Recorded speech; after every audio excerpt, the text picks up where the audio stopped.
Salutations everybody, it is Matty here today with a Fallout 76 discussion video. We're getting straight to the point, no beating around the bush, no build up. I think Fallout 76 is a solid game, but I see a lot of room for improvement that I'm going to be getting into, hoping to catch Bethesda Game Studios' ear.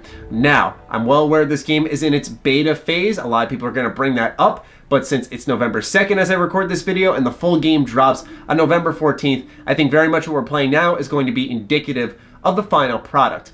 Anyway, I played just over 20 hours of this game when you combine all the beta sessions alongside the Greenbrier event I attended, so I'd say I have enough time in this game to form an opinion and discuss where this game can improve going forward.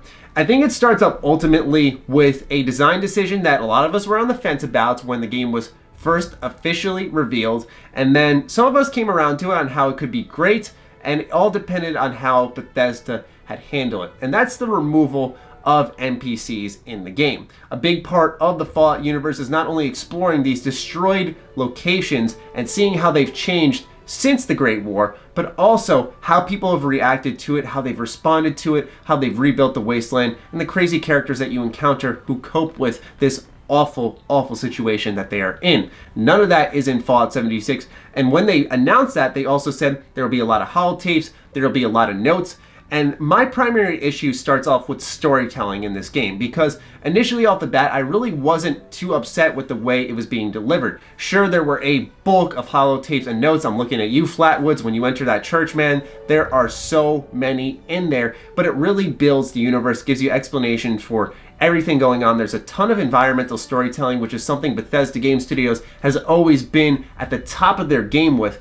But since that's the only form of storytelling, you start to recognize a pattern where, as I got deeper in the game, if you guys remember with my first ever impressions, when I played only 3 hours of the game, I said I enjoyed what I played, but I needed more time to really understand if in the long run, this stuff would be great. And as I get into that long run, I'm starting to realize the pattern issue with the storytelling is always, you pick up a holotape, you read a note, it starts leading you to one place or another, like find a gang, find this person, and you get invested in it because the idea sounds cool, but then you realize no matter what happens, just based off the structure of the game, that you will always be encountering one of three things: a robot, a terminal, a holotape, some kind of storytelling device. Now, one of my favorite games of all time, BioShock 1, tells its story in a similar fashion. It's literally all audio, there's no cutscenes, and it's a lot of environmentally done storytelling. So why does it work in a game like that, but not in Fallout 76? This is a question I kept asking myself because they're relatively the same. I'm very invested in Fallout's universe. It's my second favorite universe in any type of entertainment property, so why am I not being grabbed by the storytelling? I think it's because when you look at Fallout, there was the chances to interact with these NPCs, get a form of storytelling, and then everything around it, like the holotapes, the notes. And for example, when I played the first PS4 session with a squad, we had actually discovered what the Sickle Man was strictly through environmental storytelling, no notes, no holotapes. It was actually a really cool adventure to go on. But that type of stuff was supplemental, where it built on top of the storytelling already placed there by Bethesda Game Studios through the NPCs. And it also led to these encounters in the world where I knew when I approached the location that I was going to see one of a few things, most likely. It would either be super mutants, the Scorched, or robots of some kind. And of course, there are a ton of other mutants you can encounter in the wasteland. As you get to some of the later biomes, you start to see some differentials here and there. But overall, this storytelling means for Fallout 76, I think are what harm it most. Because even as someone like me, who's heavily invested in Fallout, you guys know that I love Fallout to death. I love its universe. I can't get enough of it. Even I sometimes wasn't fully into the storytelling that was going on here. I think there's a lot of interesting lore put on the table, but as I explored it, I just realized that it was hard for me to get looped into it because it was the only form of storytelling. There was not other means of delivering it to the player, and it often felt soulless. It felt lifeless, and not in the lifeless fashion that Fallout is kind of known for. It felt empty in many ways. And I guess what I'm really hammering at is it stripped away the element of surprise. I think a good story always runs on that, the element of twists and turns and unexpected happenings. That's kind of what is the punchline for a lot of great stories, is whoa, I did not see that one coming. And Fallout 76 loses that because of the very foundation of what type of game it is. So how could they add NPCs, right? That's kind of the point of this video. I want to discuss some of the flaws that I've noticed in the game and how they can improve with it. I thought, for example, I encountered a vault. It was locked down tight. I imagined maybe it was a main story area. But then I was talking with a couple of friends after the beta concluded, and we thought, hey, imagine if this vault opened and people left it and populated the world, and then there were our NPCs, and it gave the feeling of a world being alive and developing. That would be actually really cool. Now, an issue that people will likely bring up is, well, we're gonna have like 40 people surrounding one quest giver. And that's very well possible, but as I played more and more of Fallout 76, I realized that encounters with other players, as we spread out on the map and started doing our own thing, I mean, in the 2 last beta sessions, which combined for 13 hours, outside of my squad, I did not have a single other player encounter. It's really rare. So I feel like, yeah, if you're about to give out NPC quest givers, I don't think they'll be as surrounded as everyone expects. And I'm not asking even Bethesda to include a conversation system, just people to meet, to interact with outside of other players. I know Bethesda had also mentioned that they didn't want players to get confused with how there were humans in the world and there were NPCs, and you end up wondering, is that a player or is that an NPC? But I think with the way the AI operates, which I'm going to get into next, it's really obvious when it's an actual player versus the AI, because the NPCs in this game don't really function well. I mean, there are times where enemies flat out do not attack me. There are times where they just stand still. And when the Fallout gunplay is okay at best, this becomes all the more frustrating because there's no test of skill, there's no test of tactics, and the AI isn't even trying to challenge me. It feels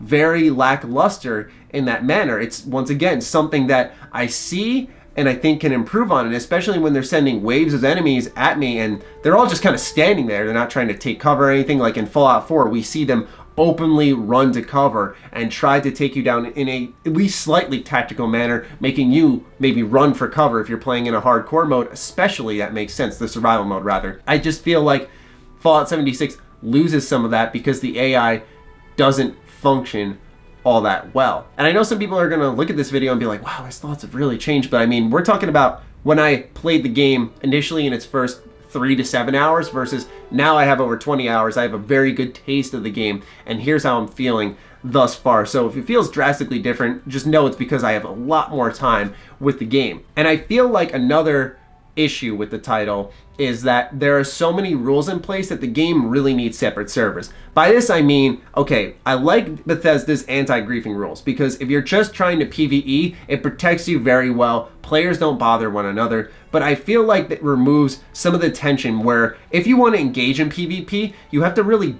baby yourself into it, and it doesn't happen organically, where there could be some added tension to the world. As I played it, I realized it would be great if anybody could shoot anybody at any given time. It adds a risk element, and it adds, I think, a little more role-playing where someone could truly get into a raider or evil character role in this title. Now, that may not be everybody's cup of tea, which I totally understand, because there are some days I just want to play the game. I don't want to be bothered by countless other players. So that's why I said, imagine if they had just at the main menu, it doesn't have to even be a server list because Bethesda doesn't want that. They've made that very apparent. So imagine if they just had a PvE selection and a PvP selection. If you go into the PvP area, and boom, there's no rules, there's no restrictions, anybody can shoot anybody, it does not matter, but it's still the same game.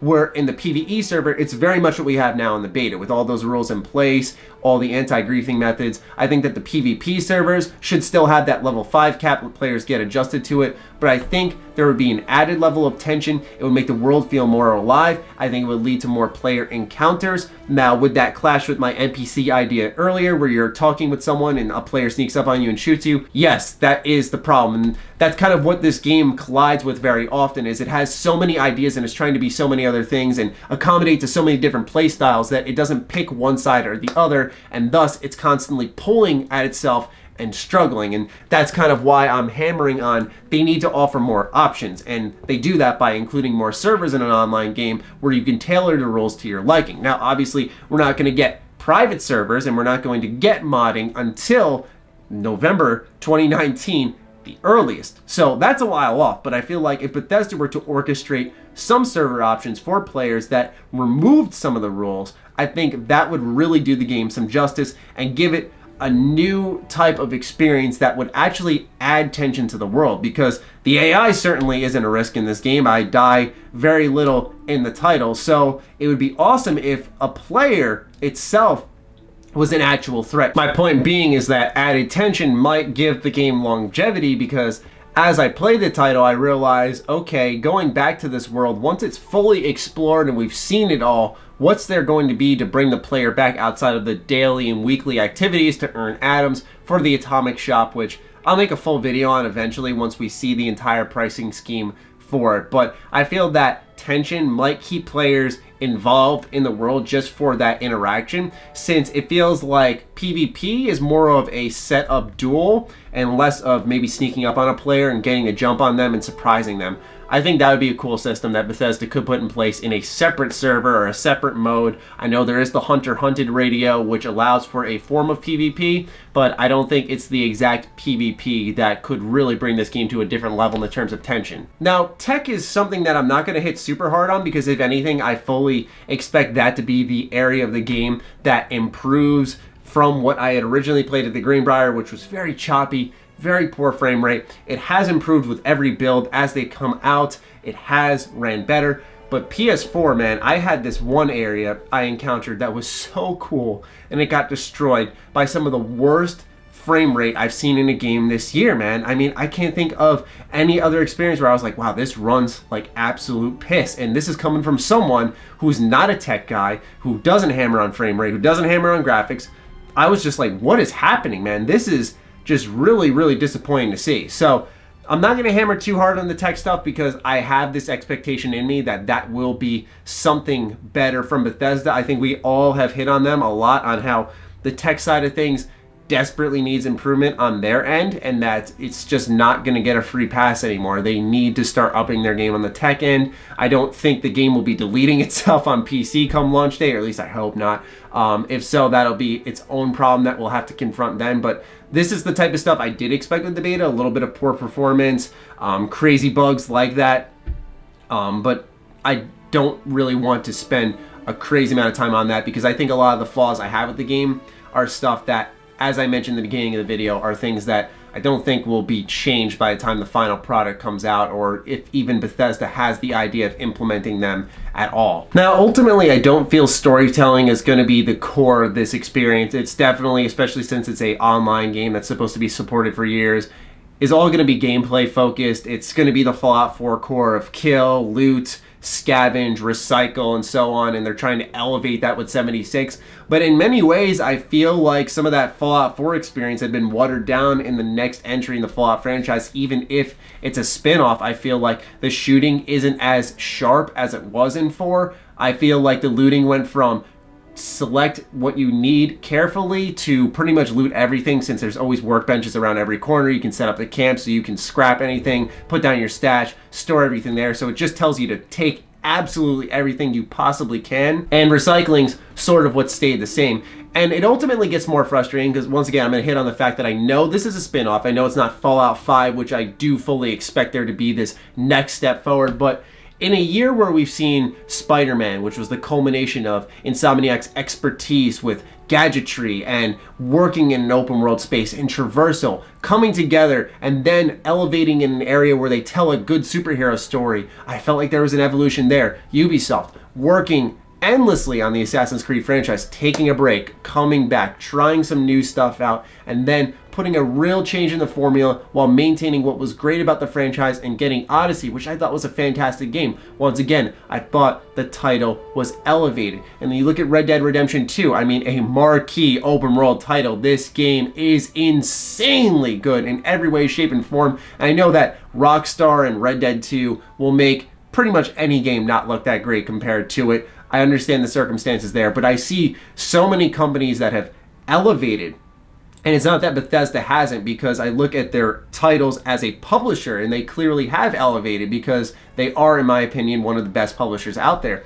But I look at Bethesda Game Studios, when you look at the 2015 game Fallout 4 and 2018, there isn't that large leap forward where it feels like the company has culminated all these years of work into something else. It just very much does feel like Fallout 4 Online, which, yes, it's a spin-off, and that was kind of the goal. It was the Fallout 4 multiplayer mode made into a full game. It's just, I guess, a little frustrating as a fan of Bethesda and someone who's covered them for many years to not see them take the large leap forward that I almost expect of them, because you see so many other players in the industry doing the same thing. Last thing I want to hit on, this is actually something that could change by the time the game launches, but marker mayhem is what I call it. There are so many markers on your map, and I get that because there's a lot of locations that they want to mark. That's fine. But when there are a bunch of quest markers, as you approach areas, they'll add miscellaneous quests, and half the time you don't know what quest you are looking at. I would absolutely love for them to take a page from their brother-in-law,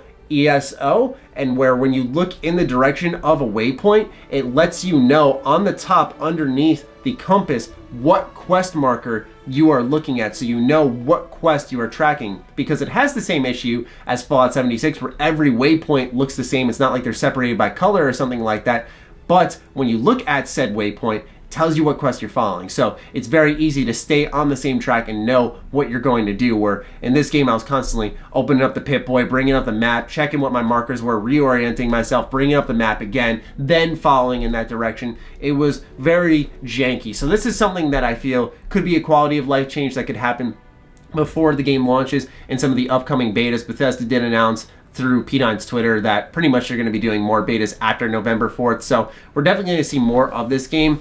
I just feel very strongly about this game, clearly, because I very much was hoping it wasn't going to be a game that would launch, have its issues, and then months from now, maybe a year from now, we're talking about how it's finally shaping up into the game it should be. I'm happy with the product as is in many ways. I enjoyed it. Playing it with friends was a blast.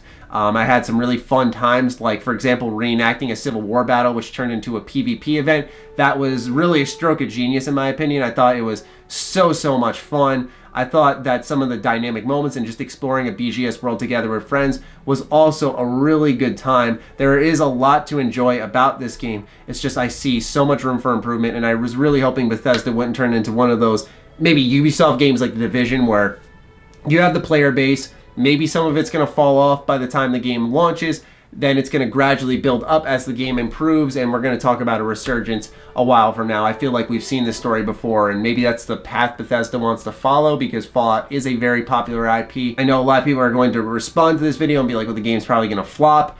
I really don't think so. I think that Fallout's bigger than ever, and that people are more than pumped for the idea of a Fallout multiplayer game, no matter how it performs and the lack of NPCs or not. This is just concerns coming from someone who's a hardcore fan of the series, who loves everything about it, who's struggling to have some real excitement for it. Like, I'm looking forward to it, but I'm definitely looking forward to Smash more. And now some people are going to ask, well, Matty, why are you making content about it then? What's going on with that? Here's my answer to you. Because I like the game, I'm going to continue to play, and I'm going to continue to cover it. And on top of that, I'm curious to see how the game develops. I'm invested in that, and I want to be a part of the ride, because I've actually never had a series I cared enough about to stay for that ride. Like The Division, I didn't care enough about.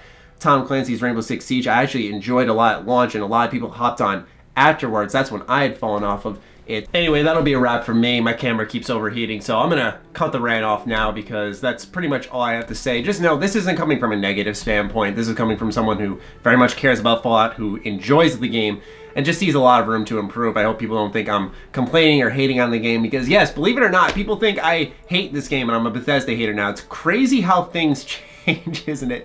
Anyway, I'd love to hear your thoughts about Fallout 76 in the comments down below. I'm really looking forward to reading your guys' feedback on this one, because as you guys can tell, this is a very passionate rant. We're talking a lot about Fallout today, and I'll see you guys when there's more to cover about this game. Stay sexy, stay active. I love you all. Peace.